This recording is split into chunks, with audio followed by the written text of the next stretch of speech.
আমার সোনার ছেলে চলে গেছে, সে আর ফিরবে না।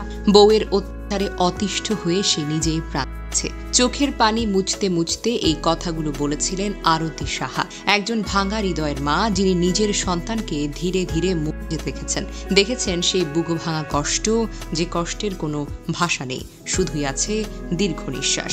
৮ই মে বৃহস্পতিবার সকাল 10:45 গোপালগঞ্জের কোটালীপাড়ার তারাশি গ্রামে যখন পৌঁছায় র্যাব কর্মকর্তা পলাশ সাহার দেহ, তখন সারা গ্রামে নেমে আসে শোকের ছায়া। মানুষের চোখে জল, বুক জুড়ে হাহাকার। পাকা মেঝের টিন শেড ঘরের সামনে রাখা হয় পলাশের মরদেহ।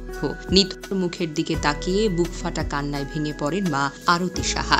পলাশের কপালে চুমু খেয়ে হাউমাউ করে কাঁদতে কাঁদতে বলেন, কি অভিমান বাবা, আমাকে ছেড়ে চলে গেল, ওর আর সহ্য হচ্ছিল না। বউয়ের কথা, ঘরের কলহ, ওর চোখে আমি দুঃখ দেখেছি, অসহায়ত্ব দেখেছি, কিন্তু এতটা অসহ্য হয়ে গেছে বুঝতে পারিনি।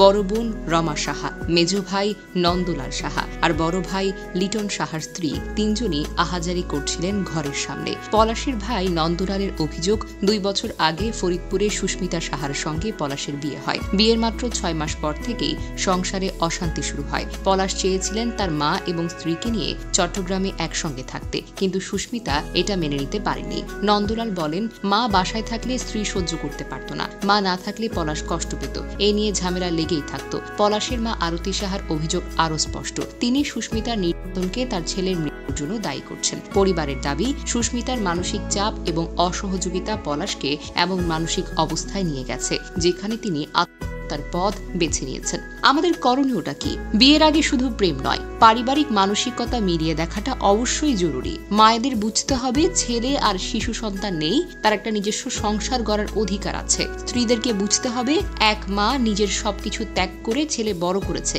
তাকে সম্মান দিলে সংসার ভাঙবে না, বরং আরো বেশি শক্ত হবে। সমাজ পরিবারগুলোকে এখনই শেখাতে হবে ছেলেদের কান্না, কষ্ট, মানসিক চাপের বিষয়গুলোর প্রতি আরো বেশি গুরুত্ব আরোপ করতে হবে।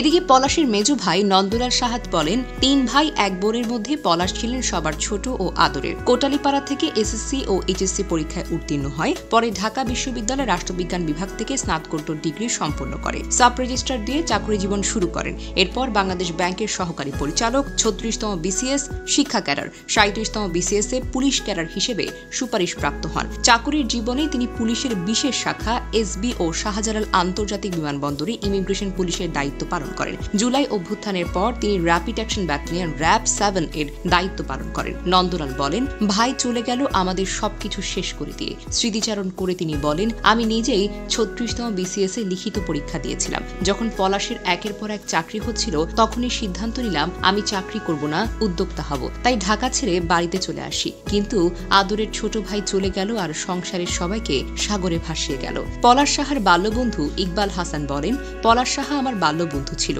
অত্যন্ত মেধাবী ছিল সে, বন্ধুদের সঙ্গে আন্তরিকতা দিয়ে মিশত। তার অকাল মৃত্যু আমরা কোনোভাবেই মেনে নিতে পারছি না, এটা অত্যন্ত দুঃখজনক, অসহনীয় বাস্তবতা।